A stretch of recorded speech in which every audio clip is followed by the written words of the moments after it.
Hyderabad express టీవీకి స్వాగతం. ముందుగా హెడ్లైన్స్. మధ్యంతర బెయిల్ పొడిగింపుపై కేజ్రీవాల్కు చుక్కెదురు. కేజీ బరువు పెరగారని ఈడీ వాదన.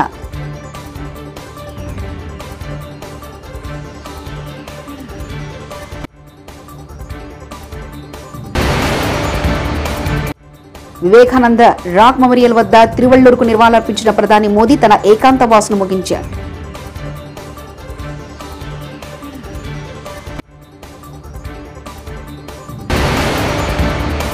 తిరుమలలో వైభవంగా హనుమాన్ జయంతి ఉత్సవాలు.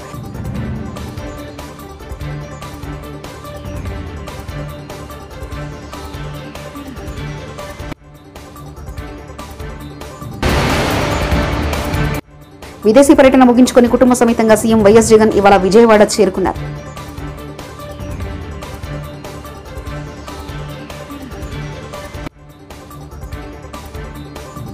సుప్రీంకోర్టు గత నెలలో మంజూరు చేసిన మధ్యంతర బెయిల్ను పొడిగించాలంటూ ఢిల్లీ ముఖ్యమంత్రి అరవింద్ కేజ్రీవాల్ పెట్టుకున్న దరఖాస్తుపై తీర్పును ఢిల్లీ కోర్టు ఈ నెల 5వ తేదీన రిజర్వ్ చేసింది. దీంతో ఈ నెల 2వ తేదీన తిరిగి తిహార్ జైలు అధికారులు ముందు కేజ్రీవాల్తో లొంగిపోవడం అనివార్యం కానుంది. శనివారం తమిళనాడులోని కన్యాకుమారిలోని వివేకానంద రాక్ మెమోరియల్లో ప్రధాని నరేంద్ర మోదీ తన 45 గంటల ధ్యానాన్ని ముగించారు. ఆధ్యాత్మిక పర్యటనలో భాగంగా ప్రధాని మోదీ కన్యాకుమారి చేరుకున్నారు. పూజ్యమైన హిందూ తత్వ వేత్త స్వామి వివేకానంద భారత్ మాత గురించి దైవదర్శనం చేసుకున్నారని విశ్వసించబడే ధ్యాన మండపం వద్ద అతను ధ్యానం చేస్తున్నారు. ఇది లోక్సభ ఎన్నికల చివరి దశ పోలింగ్ ముగింపుతో సమానం ఉంది. పురాణాల ప్రకారం పార్వతీదేవి కూడా శివుని కోసం ఎదురు చూస్తూ అదే ప్రదేశంలో ఒక పాదంతో ధ్యానం చేసింది. ఇది భారతదేశంలోని దక్షిణాది కోన, ఇంకా ఇది భారతదేశ తూర్పు మరియు పశ్చిమ తీర ప్రాంతాలు కలిసే ప్రదేశం. ఇది హిందూ మహాసముద్రం, బంగాళాఖాతం మరియు అరేబియా సముద్రం కలిసే ప్రదేశం. కన్యాకుమారికి వెళ్లడం ద్వారా ప్రధాని మోదీ దేశ సమైక్యతను చాటుకున్నారు.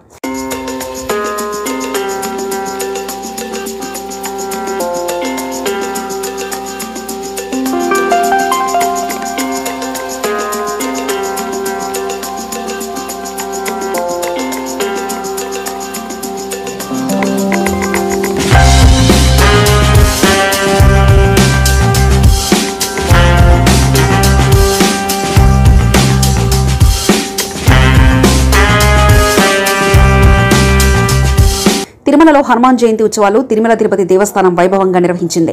హనుమంతుడు జన్మస్థలంగా ప్రకటించిన అంజనాద్రిలో ఉదయం బాలాంజనేయ స్వామి వారికి ప్రత్యేక పూజలు, అభిషేకాలను నిర్వహించి నైవేద్యాలు సమర్పించారు. అనంతరం శ్రీవారి ఆలయం ఎదుట ఉన్న బేడి ఆంజనేయ స్వామి ఆలయంలో ప్రత్యేక పూజలు, అభిషేకాలు నిర్వహించారు.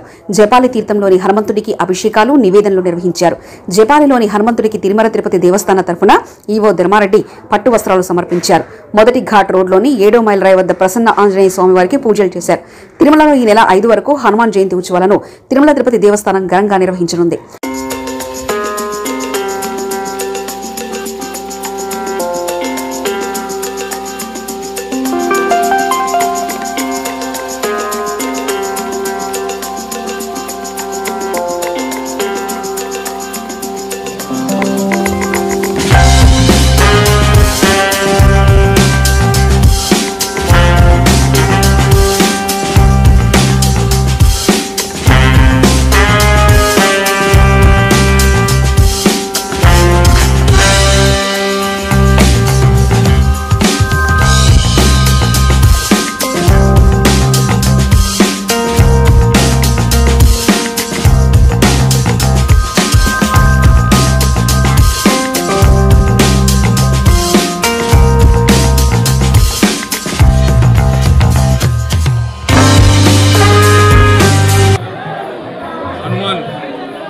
జన్మదిన సందర్భంగా మొదట ఆకాశగంగా తీర్థంలో హనుమంతుని యొక్క అమ్మ అయినటువంటి అంజనీదేవి తపస్సు ఫలితంగా హనుమంతుని జన్మ ఆకాశగంగలో తిరుమలలో ఉద్భవించింది అని అందరికీ తెలిసిన విషయమే. అక్కడ బాలాంజనేయ స్వామి వారికి, అంజనీదేవికి ఈరోజు పొద్దునే 8 గంటలకు అభిషేకం చేయడం జరిగింది. అభిషేకానంతరం అర్చన కూడా జరుగుతుంది. తర్వాత చాపాలి తీర్థంలో త్రేతాయుగంలో చాపాలి మహర్షి అయోధ్య నుంచి తపస్సు చేసుకోవడానికి తిరుమల కొండకు వచ్చి తపస్సు చేస్తూ ఈ చాపాలి తీర్థంలో హనుమంతుల వారు ప్రత్యక్షమై, ఆ హనుమంతుల వారి ప్రత్యక్షమైన సందర్భంగా హనుమంతుల వారి ప్రత్యక్షాన్ని పురస్కరించుకొని జాపాలి మహర్షి ఇక్కడ హనుమంతుని విగ్రహాన్ని ప్రతిష్ఠించారు. త్రేతాయుగం నుంచి జాపాలి క్షేత్రంలో హనుమంతుడు విశేష పూజలు అందుకుంటున్నాడు. తిరుమల క్షేత్రాన్ని, ఆయన గురువైనటువంటి వెంకటేశ్వర స్వామిని కొలుస్తూ ఇక్కడ అలరిస్తూ. ఆంధ్రప్రదేశ్లో కూటమి ప్రభుత్వం అధికారంలోకి రావాలని పిఠాపురంలో జనసేన అధినేత పవన్ కళ్యాణ్ అఖండ మెజార్టీతో విజయం సాధించాలని ఆ పార్టీ కార్యకర్త ప్రత్యేక పూజలు చేస్తున్నారు. జనసేన కార్యకర్త ఈశ్వర్ తిరుమల జపాలి తీర్థానికి పొర్లు దండాలతో వెళ్లి మొక్కులు చెల్లించుకున్నారు. హనుమాన్ జయంతి సందర్భంగా ఆకాశగంగా జలాశయం మెట్ల నుంచి జపాలి తీర్థానికి పొర్లు దండాలతో వెళ్లి స్వామివారిని దర్శించుకున్నారు.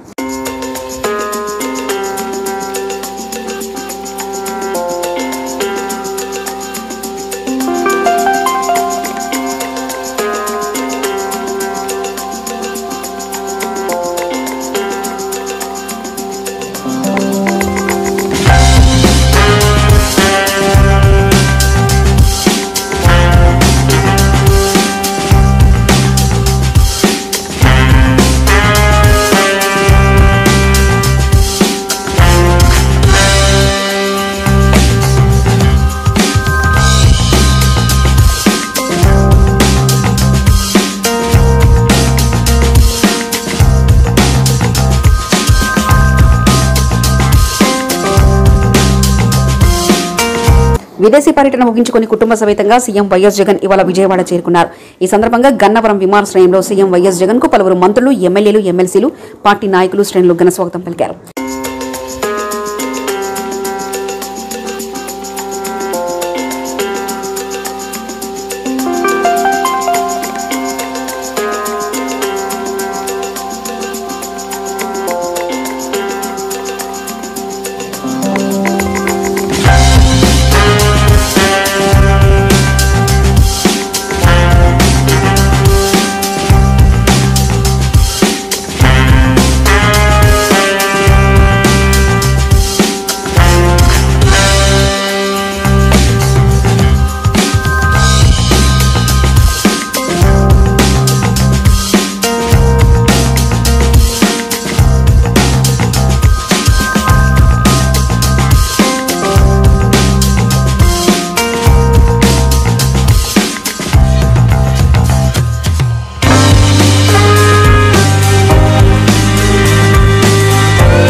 టీడీపీ అధినేత చంద్రబాబుపై మంత్రి జోగి రమేష్ సంచలన వ్యాఖ్యలు చేశారు.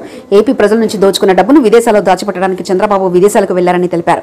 చంద్రబాబు పర్యటనకు అసలు కారణాలు టీడీపీ నేతలు చెప్పడం లేదని మండిపడ్డారు. గతంలో విదేశాలకు వెళ్తే ఫోటోలు దిగే చంద్రబాబు ఈసారి అలా చేయలేదంటూ అసహనం వ్యక్తం చేశారు, అనుమానం వ్యక్తం చేశారు. దుబాయ్లో దిగాడని చెప్పి ఒక సమాచారం. దుబాయ్ నుంచి 10 రోజుల పాటు అసలు ఏ దేశానికి వెళ్ళాడు, ఎక్కడికి వెళ్ళాడు? ఒక పేపర్లోనేమో, ఒక ఎల్లో మీడియా పత్రికలోనేమో వైద్య పరీక్షల కోసం చంద్రబాబు నాయుడు విదేశాలకు వెళ్ళాడు. ఒక ఎల్లో మీడియాలోనేమో ఎన్నికల్లో తలమునకలైపోయాడు, సేద తీర్చుకోవడం కోసం, విశ్రాంతి కోసం విదేశాలకు వెళ్ళాడని చెప్పేసి ఒక ఎల్లో మీడియాలో. తీరా చూస్తే ఆ పేపర్లో అన్నా రాస్తారేమో చంద్రబాబు నాయుడు ఫలానా దేశంలో విశ్రాంతి తీసుకోవడానికి పోయాడు, ఫలానా దేశంలో ఉన్నాడు, ఫలానా దేశంలో వైద్య పరీక్షలు చేసుకున్నాడు, లేదా ఫలానా దేశంలో విశ్రాంతి తీసుకున్నాడని చెప్పి చెప్తే అది లేదు. సరే, చంద్రబాబు నాయుడు తిరిగి వచ్చాడు. ఎక్కడి నుంచి వచ్చాడు? ఫలానా చోట నుంచి వస్తున్నాడు చంద్రబాబు నాయుడు అంటే అది లేదు. శంషాబాద్ ఎయిర్పోర్ట్ లో చంద్రబాబు నాయుడు దిగుతున్నాడు. ఏంటి ఇంత రహస్యం? ఇంత గోప్యంగా ఉంచవలసిన అవసరం ఏంటి అని చెప్పి అడుగుతా ఉన్నాం. ప్రజలకి క్వశ్చన్ మార్కే, మీడియాకి క్వశ్చన్ మార్కే.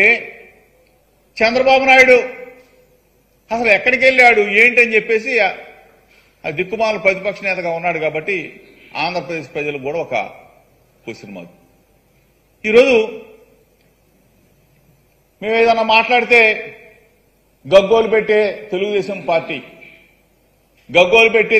పార్టీ సోషల్ మీడియా ఇన్నిసార్లు అడుగుతా ఉన్నా కానీ కనీసం సమాధానం చెప్పటానికి కూడా ముందుకు రావట్లేదంటే అసలు దీంట్లో ఉన్న రహస్యం ఏంటి?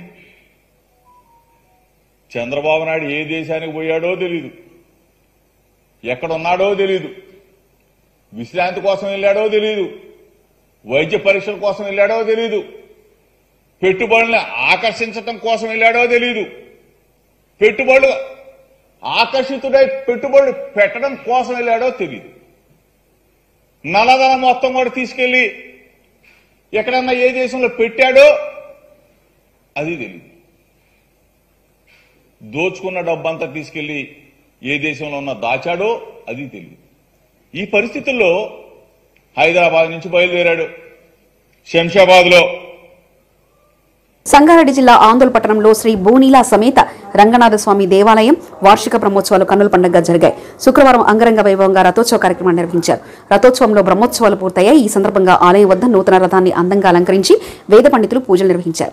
10,000 కోట్ల విద్యుత్ భారాన్ని జలం నెత్తివేసే కుట్ర టీడీపీ రాష్ట్ర వాణిజ్య విభాగం అధ్యక్షులు డుండి రాకేష్ మీడియా సమావేశం. జాగ్రత్తగా ఎలక్షన్ కమిషన్ పరిధిలో వారి ఓటన్నిటిని కూడా భద్రపరచడం జరిగింది. ఎవరికి ఓటేశారు, ఏం ఓటేశారు అనేది కొద్దిగా ఓపిక పడితే అందరికీ తెలుస్తుంది. మరొక 3-4 రోజుల్లో జగన్మోహన్ రెడ్డి అనే వ్యక్తికి కూడా తెలుసు ఈరోజు జనం ఆయనకి ఎందుకు ఓటేయలేదు, జనం ఆయన్ని ఎందుకు చేదరించుకున్నారు, జనం ఎందుకు ఆయన్ని వద్దనుకున్నారు. చివరికి కుటుంబ సభ్యులతో సహా వైసీపీ నాయకులు కూడా మాకొద్దు ఈ జగన్ అని ఎందుకు అంటున్నారో యావత్ దేశానికి తెలుసు, యావత్ రాష్ట్ర ప్రజలకి తెలుసు.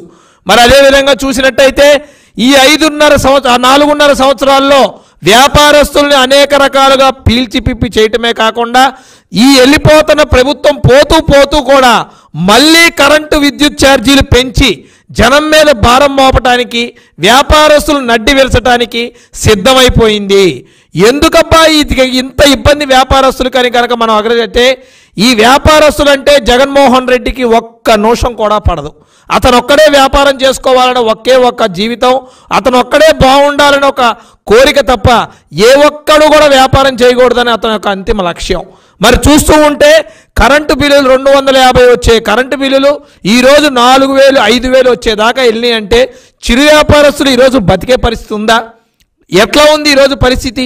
ఇష్టం వచ్చినట్టు కార్పొరేషన్స్ ద్వారా అప్పులు చేస్తూ ఇష్టం వచ్చినట్టు నిధులు తీసుకొచ్చి ఆ నిధుల్ని ఎటు కావాలంటే అటు మళ్ళించుకోవటం, ఎటు కావాలంటే ఏదో చేసుకోవటం, అడ్డదిడ్డంగా ప్రభుత్వాన్ని అడ్డదిడ్డంగా తనకు కావాల్సినట్టు వాడుకునే. విజయనగరం జిల్లా శృంగవరపుకోట నియోజకవర్గంలో భక్తి శ్రద్ధలతో హనుమాన్ జయంతి వేడుకలు ఉదయం నుంచి ఆంజనేయ స్వామి వారికి హనుమాన్ మాలదారులు, మహిళలు ప్రత్యేక పూజా కార్యక్రమంలో నిర్వహించారు. హనుమంతుడు గొప్ప రామభక్తుడు. నేడు ప్రతి గ్రామంలోని శ్రీ రామాలయంతో పాటు ఆంజనేయ స్వామి వారికి ప్రత్యేక ఆలయాలు కూడా నిర్మించి అనునిత్యం పూజలు నిర్వహిస్తున్నారు. అపారమైన బలం, ధైర్యం మరియు అంచలమైన భక్తికి మారుపేరుగా హనుమంతుడు ప్రత్యేకంగా చేయవచ్చు. సకల జనుల సుఖ సంతోషాలను, శ్రేయస్సును ఆకాంక్షిస్తూ పలుచోట్ల హనుమాన్ చాలీసా, శ్రీరామ పారాయణ పఠనం గావించారు. హనుమాన్ జయంతి సందర్భంగా పలు దేవాలయాల్లో అన్న సంతర్పణ కార్యక్రమం మరియు ప్రసాద వితరణ కార్యక్రమం జరిగింది.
మధ్యంతర బెయిల్ పొడిగింపుపై కేజ్రీవాల్కు చుక్కెదురు. కేజీ బరువు పెరగారని ఈడీ వాదన.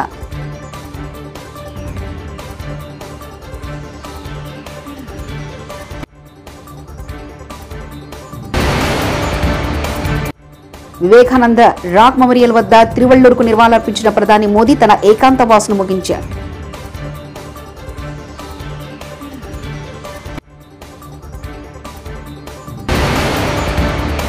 తిరుమలలో వైభవంగా హనుమాన్ జయంతి ఉత్సవాలు.